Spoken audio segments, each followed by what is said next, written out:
Matapos ang ilang taon ng paglipat-lipat sa iba't ibang proyekto at network, umuugo ngayon ang balitang opisyal ng nagbabalik si Yasi Pressman sa ABS-CBN.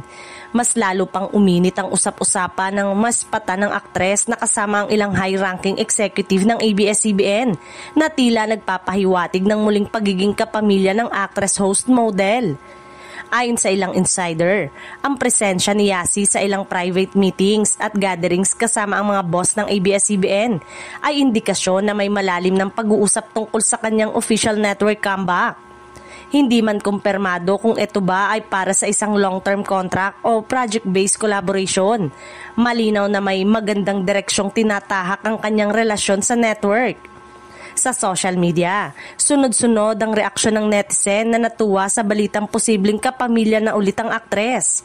Matatanda ang si Yasi ay naging malaking bahagi ng ABS-CBN, lalo na sa hit primetime series na Ang Probinsyano, kung saan mas lalo siyang minahal ng publiko. Kaya naman, hindi nakapagtataka na marami ang umaasa at nagdiwang sa balitang unti-unti na siyang nakikitang muli sa kapamilya environment. Hindi naman lingid sa kaalaman ng marami na open ang ABS-CBN sa pag-welcome sa pagbalik sa mga kanilang mga dating homegrown stars. Lalo na kung ito ay may potensyal na magbigay ng panibagong sigla sa kanilang lineup ng shows at series.